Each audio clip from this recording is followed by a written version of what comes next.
অনেক দিন পর আজকে বাড়িতে বিরিয়ানি বানালাম, তাই ভাবলাম তোমাদের সাথেও ভিডিওটা শেয়ার করি।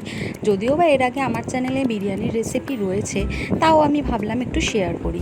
এদিকে দেখো, ফার্স্টে মাংসটাকে আমি দই, নুন, হলুদ আর লঙ্কার গুঁড়ো, বিরিয়ানির মশলা, পেঁয়াজ, আদা রসুন এগুলো দিয়ে ম্যারিনেট করে রেখে দিয়েছি। তার আগে কিন্তু আমি চালটাকেও ভালো করে ধুয়ে ভিজিয়ে রেখেছিলাম। তো এখন ভাতটা বসিয়ে দিয়েছি। ওদিকে ডিম আর আলুটাও কিন্তু আমি সিদ্ধ করে একটু নুন হলুদ মাখিয়ে রেখেছি। তারপরে দেখো, কড়াইতে বেশ খানিকটা তেল দিয়ে কুচি করে রাখা কিছু পেঁয়াজ বেরেস্তার মতন ভেজে নিলাম। তো তারপরে বেরেস্তাগুলো তুলে নিয়ে ডিম আর আলুটাকেও হালকা করে ভেজে নিয়েছি। আর এদিকে দেখো, মাংসর মধ্যে যেহেতু সব কিছু ম্যারিনেট করাই ছিল, তারপরে মাংসটাকেও আমি ভালো করে তেলের মধ্যে দিয়ে কষিয়ে নিয়েছি। এদিকে একটা বাটিতে দুধ নিয়েছি, তার মধ্যে বেশ খানিকটা ঘি দিয়ে ভালো করে গুলিয়ে নিয়েছি। আর একটা বাটিতে কেওড়ার জল, গোলাপ জল আর একটু মিঠা আতর দিয়ে গুলিয়ে নিয়েছি।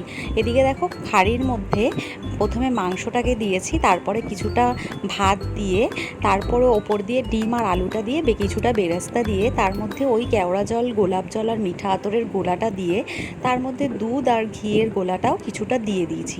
এর উপর থেকে আবার আমি কিছুটা ভাত দেবো। আমার না হাঁড়িটা একটু ছোট হয়ে গেছিলো। তারপরে দেখো, আবার ওই দুধের মিশ্রণটা দিলাম আর বিরিয়ানির মশলা দিয়ে দিয়েছি। তারপরে দেখো, ভালো করে দমে বসিয়ে দিয়েছিলাম। আর বিরিয়ানিটা কিন্তু খেতে অসাম হয়েছিল। চলো টাটা।